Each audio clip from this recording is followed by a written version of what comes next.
माँ का श्राप। सावित्री को वैसे ही काफी चिंता हो रही थी क्योंकि उसका पति 11 बजे आने की कहकर अभी तक ट्रक से नहीं लेकर आया था। उसका पति सुखवंत ट्रक चलाता था। सावित्री को अच्छी तरह पता था कि सुखवंत रात के समय शराब पीकर ट्रक चलाता है, इसलिए उसकी चिंता जायज थी। आकांक्षाओं के बादल उसके मन में घिरने लगे थे। ऊपर से मुन्ने का लगातार रोना भी उसे और ज्यादा परेशान कर रहा था। सावित्री के पिता ने जब सुखवंत के हाथों में उसका हाथ दिया था, तब सुखवंत इसी घर में अकेला रहता था और किराए की जीप चलाता था। फिर उसने ट्रक चलाना शुरू कर दिया। सावित्री को आज भी वह दिन अच्छी तरह याद है जब सावित्री के पिता आखिरी बार बेटी दामाद से मिलने आए तो दरवाजा सुखवंत ने ही खोला। अरे आप आइए आइए, इधर से गुजरा था, सोचा मिलता जाऊं। सावित्री के पिता अंदर आते हुए बोले। सावित्री अपना उभरा हुआ पेट साड़ी के पल्लू से ढकने का असफल प्रयास करते हुए बोली, पिताजी आपकी तबीयत कैसी है? अब मैं ठीक हूँ बेटे। सुखवंत मेरी एक आखिरी विनती मानोगे? पिताजी सुखवंत से मुखातिब होकर बोले। जी कहिए बेटे, ईश्वर की कृपा से तुम अब 2 से 3 होने वाले हो। मैं चाहता हूँ तुम शराब छोड़ दो, नहीं तो तुम्हारे बच्चे पर इसका प्रतिकूल प्रभाव पड़ सकता है। जी मैं कोशिश करूँगा। दृढ़ निश्चय करोगे तो कोशिश सफल जरूर होंगे। अच्छा मैं अब चलता हूँ। पिताजी खाट से उठते हुए बोले। मैं वचन देता हूँ कि अपने बच्चे को अच्छे संस्कार देने के लिए शराब को अब कभी हाथ नहीं लगाऊंगा। सुखवंत पिताजी के साथ बाहर आते हुए बोला। दरवाजे की सांकल जोर से बजी। सावित्री की तंद्रा भंग हुई और वह अतीत से बाहर आई। मुन्ना अभी रो रहा था। सावित्री ने दरवाजा खोला। दरवाजे पर एक पुलिस कांस्टेबल को देखकर वह घबराई। हिम्मत करके पूछा, क्या है भाई? ट्रक चालक सुखवंत का घर यही है क्या? कांस्टेबल ने पूछा। जी यही है, मैं उनकी पत्नी हूँ। सावित्री घबराए स्वर में बोली। आपके पति का ट्रक नदी में गिर गया। जब वह पुल पार कर रहे थे तो अधिक नशे के कारण ट्रक से कंट्रोल खो बैठे। उनकी लाश थाने में रखी है, सुबह आकर ले जाना। कांस्टेबल इतना कहकर चला गया। हे भगवान! सावित्री जमीन पर पछाड़ खाने लगी। हाथों की चूड़ियां स्वतः ही गोल दायरे का रूप छोड़ने लगी। इसके बाद तो सावित्री की जिंदगी की दिनचर्या ही बदल गई। दिन भर बड़े लोगों के घर में चौका बर्तन करना और रात को 4-4 घंटे सिलाई करना। जब सावित्री दूसरों के घर चौका बर्तन करने जाती, तब भी मुन्ना उसके साथ ही होता था। गुजरते समय के साथ मुन्ने की परवरिश भी अच्छे ढंग से होने लगी। 22 वर्ष गुजर गए। मुन्ना ना रहकर इंजीनियरिंग मोहन हो गया और सावित्री सिलाई मशीन चलाते चलाते 60 वर्ष की बुढ़िया नजर आने लगी। आज बरसों बाद सावित्री के मन में उमंगे थी क्योंकि उसका बेटा मोहन शहर से इंजीनियरिंग की डिग्री लेकर आ रहा था। सावित्री ने पूजा की थाली तैयार करके रख ली। बार बार उसकी निगाहें दरवाजे पर जा रही थी। जब किसी का इंतजार हो तो समय भी पहाड़ सा हो जाता है। सावित्री की बेचैनी बढ़ती ही जा रही थी। तभी दरवाजे पर साइकिल रुकी और उससे डाकिया उतरकर एक लिफाफा हाथ में लेता हुआ सावित्री की ओर बढ़ाकर बोला, आपकी चिट्ठी। डाकिया चला गया। सावित्री हैरानी से लिफाफा देखती रही, फिर उसे खोलकर एक पत्र निकालकर पढ़ने लगी। लिखा था, पूजनीय माँ, चरण स्पर्श। मेरा आना अभी नहीं हो सका, इसलिए शर्मिंदा हूँ। मुझे शहर के एक बहुत बड़े बिल्डर के यहाँ अच्छी नौकरी मिल गई है, साथ ही रहने के लिए फ्लैट और कार भी।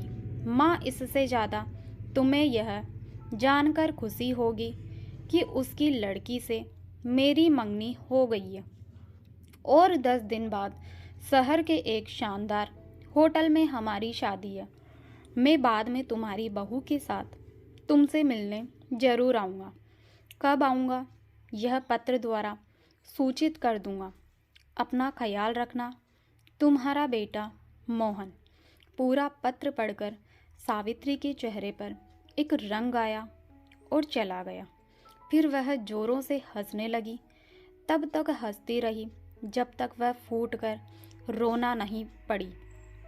कहीं दिन बीतने पर सावित्री को जब आत्मबोध हुआ तो उसे लगा सब कुछ व्यर्थ है। अब उसके फर्ज पूरे हुए, उसे चलना चाहिए। 5 वर्ष बीत गए, मगर कोई यह नहीं जान पाया कि सावित्री अपना घर यूं लावारिस छोड़कर कहाँ चली गई। मोहन की शादी को 5 वर्ष बीतने पर भी वह संतान का मुख नहीं देख पाया। डॉक्टरों ने भी उसकी पत्नी मनोरमा को बांझ साबित कर दिया, मगर एक दिन मनोरमा को पता चला कि काशी में गंगा किनारे एक आश्रम में एक साध्वी है जिनका आशीर्वाद ही चमत्कार है। उसने मोहन से उनके दर्शन की जिद की तो मोहन को मजबूर होकर मनोरमा को काशी लेकर जाना पड़ा। काशी जाकर जब मोहन मनोरमा के साथ उस साध्वी के आश्रम में पहुंचा तो उन्हें पता चला कि साध्वी अपने विशेष पूजा ध्यान के कक्ष में है। तब तक मनोरमा ने इंतजार करना उचित समझा, लेकिन मोहन समय की बर्बादी बेकार समझ मनोरमा के साथ सीधा साध्वी के विशेष पूजा कक्ष में पहुंच गया। वहां साध्वी दरवाजे की ओर से पीठ फेरे ध्यान मग्न बैठी थी। मोहन वहीं कक्ष में एक तरफ पीछे कालीन पर बैठ गया।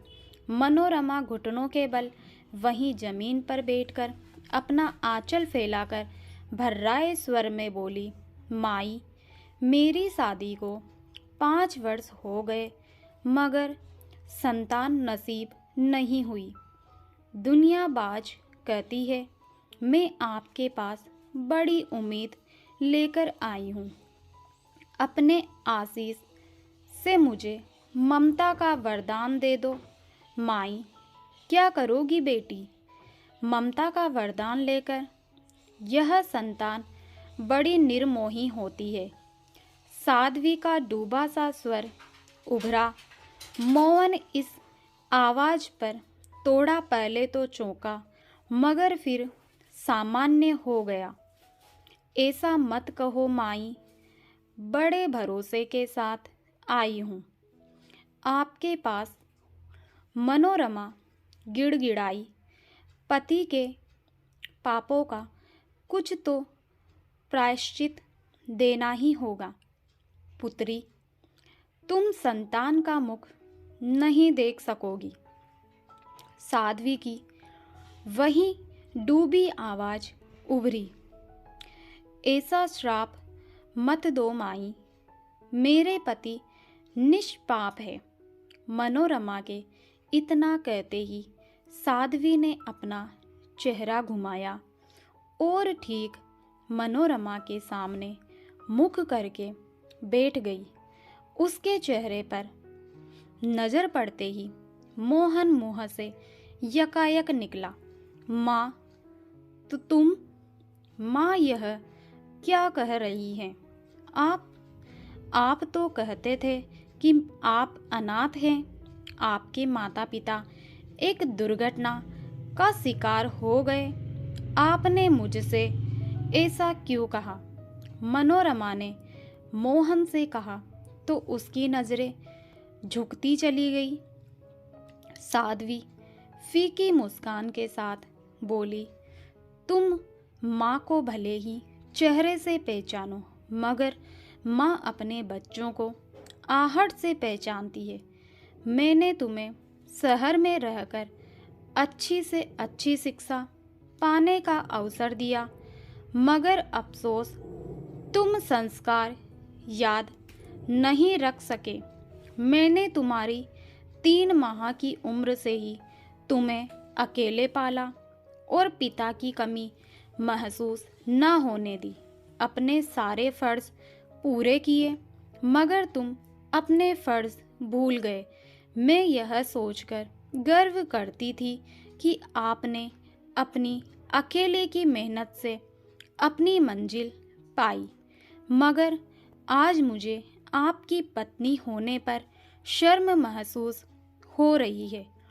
मनोरमा सिसक कर बोली, अब हमारे सत्संग का समय हो रहा है, तुम दोनों जा सकते हो।